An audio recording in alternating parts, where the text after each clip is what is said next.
قدرمن لیدونکو سلامونه وخت بخیر. د دې مهال د مهمو خبرونو ټولګي ته ښه راغلاست. د مهمو خبرونو سرټکي: امریکا پر همکارانو محدودیتونه. جدي وینس وایي افغانان د لازمي پلټنې پرته دغه هېواد ته نشي تللی. د طالبانو او کاناډا هوډ کړی او پخوانی کاناډایي سرتیری د دغې ډلې له زندانه خوشي شو. د طالبانو او ټي ټي پي اړیکې. یو طالب جنګیالی پاکستان ته د ننوتلو پر مهال وژل شو. په نایجیریا کې ځانمرګي برید 22 کسان ووژل. او کولمبیا د ټرمپ له ګواښ وروسته د ناقانونه کډوالو نه منلو سره هوکړه وکړه. بشپړ خبرونه. د امریکا د ولسمشر مرستیال جدي وینس اعلان کړی چې افغان کډوال به له اړینو پلټنو پرته دغه هېواد ته د ورتګ اجازه ونه لري. فاکس نیوز د یکشنبې ورځ راپور ورکړی چې د ټرمپ مرستیال دا څرګندونې له سی بي اس سره په یوه مرکه کې وکړې. جدي وینس زیاته کړې یو شمېر کډوالو چې مخکې له لازمي پلټنې پرته متحده ایالاتونو ته ورغلي وو امنیتي اندېښنې راپارولې دي. هغه یادونه کړې چې وروستۍ امنیتي پیښې په ځانګړې توګه د ټاکنیزو کمپاینونو پر مهال د دې مسلې یوه بیلګه ده. د ټرمپ مرستیال څرګنده کړې چې د امریکا د خلکو ساتنه مهمه ده. دا څرګندونې په داسې حال کې کیږي چې زرګونه افغان کډوال متحده ایالاتونو ته د لیږد په تمه دي. د امریکا ولسمشر ډونالډ ټرمپ پر خپلې لومړۍ کاري ورځ یو اجرایوي فرمان صادر کړ چې له مخې یې دغه هېواد ته د 90 ورځو لپاره د کډوالو ورتګ وځنډول شو. تر دې وړاندې د امریکا د کانګرس یو شمېر غړو د ټرمپ پر فرمان په نیوکې سره د هغه د لغوه کولو غوښتنه کړې وه. هغوی ټینګار وکړ چې هغه افغانان چې په افغانستان کې د امریکا د 100 کلن حضور پر مهال له امریکایي ځواکونو سره همکاري کړې اوس د طالبانو له جدي ګواښ سره مخ دي او باید ولیږدول شي.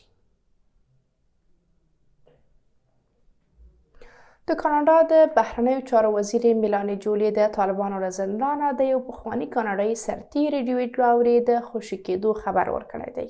میلانی د دوشنبې ورځ په خپله ایکس پاڼه لیکلي چې له لاوري سره یې خبرې کړي او هغه اوس په قطر کې له خپلې کورنۍ سره یوځای شوی دی. ورته مهال د فرانسې خبري اژانس راپور ورکړی چې لاوري د قطر په منځګړیتوب له 2 میاشتو بند وروسته د طالبانو له زندانه خوشي شوی دی. د راپور پر بنسټ نوموړي کاناډایي سرتیري 3 کاله مخکې له افغانستانه د امریکا د وتلو پر مهال له 100 افغانانو سره د وتلو په بهیر کې مرسته کړې وه. همداراز هغه څو کاله په کابل کې د رویدادهای مشورتي خدماتو یا خصوصي امنیتي شرکت مدیریت کاوه. د طالبانو لخوا د نوموړي کاناډایي سرتیري د نیولو لامل تر اوسه روښانه نه دی. هغه د روان کال د لړم میاشتې پر 26مه د کابل هوایي ډګر ته د ننوتلو پر مهال د طالبانو لخوا نیول شوی و. د یادونې ده چې طالبانو څو ورځې مخکې د قطر په منځګړیتوب 2 امریکایي بندیان هم خوشي کړل.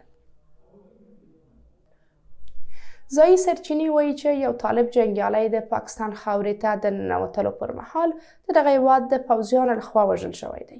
سرچینو د یکشنبې ورځ اشتسوب ورځپاڼې ته ویلي چې دا طالب جنګیالی 4 ورځې مخکې د پاکستاني پوځیانو لخوا وژل شوی دی.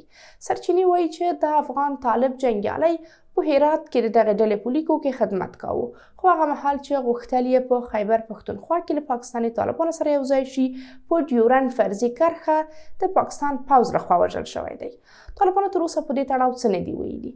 دا په داسې حال کې ده چې له دې مخکې هم د پاکستاني طالبانو په لیکو کې د افغاني طالبانو د یوځای کېدو راپورونه خپاره شوي وو. په نایجیریا کې یوه مرګونې ځانمرګي برید 22 امنیتي ځواکونه وژلي دي. فرانسې خبري اژانس د یکشنبې ورځ راپور ورکړی چې د دغه هېواد د امنیتي ځواکونو یو قومندان هم په دغه برید کې وژل شوی دی.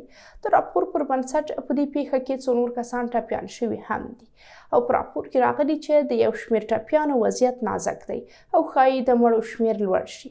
ویل کېږي چې دا برید په نایجیریا کې د جهادیانو لخوا ترسره شوی دی. د نایجیریا امنیتي چارواکو دا برید په دغه هېواد کې یوه خونړۍ پیښه بللې. دا په داسې حال کې ده چې د بوکو حرام وسلوال له کلونو راهیسې د نایجیریا په شمال ختیځ کې د دولت پر ضد فعالیت کوي. سپینې ماڼۍ ویلي چې کولمبیا د ناقانونه کډوالو د منلو په ګډون د امریکا ولسمشر ډونالډ ټرمپ له ټولو شرایطو سره هوکړه کړې ده. د سپینې ماڼۍ په بیان کې چې د یکشنبې ورځ خپور شوی راغلی چې کولمبیا له امریکا څخه د ایستل شویو ناقانونه کډوالو نه منلو سره هوکړه کړې ده. د بیان پر بنسټ امریکا دا کډوال په الوتکو کې کولمبیا ته لیږدوي او دغه هېواد ته یې سپاري. دا په داسې حال کې ده چې ټرمپ پرون ګواښ کړی و چې د کولمبیا لخوا د ناقانونه کډوالو د نه منلو په صورت کې د دغه هېواد پر وارداتو تعرفې لوړوي او د دغه هېواد پر چارواکو تحریم وضع کوي. په همدې حال کې سپینې ماڼۍ ویلي چې د تعرفو لګولو اجرایوي فرمانونه ځنډول شوي او تر هغو چې کولمبیا له دې هوکړې څخه سرغړونه نه وي کړې نه یې لاسلیک کوي. کولمبیا په لاتین امریکا کې د متحده ایالاتو دریم لوی سوداګریز شریک دی. دا په داسې حال کې ده چې ټرمپ خبرداری ورکړی چې د ناقانونه کډوالۍ د مخنیوي لپاره به د فبرورۍ تر لومړۍ نیټې پورې پر کاناډا او مکسیکو درنې تعرفې ولګوي. ډونالډ ټرمپ د خپل ټاکنیز کمپاین پر مهال خبرداری ورکړی و چې امریکا ته به د ناقانونه کډوالۍ پر وړاندې جدي اقدامات وکړي او په وینا یې هغه هېوادونه به سخت وځپي چې دا بهیر اسانه کوي. قدرمن لیدونکو دا و د دې مهال مهم خبرونه. تر بیا ښې چارې.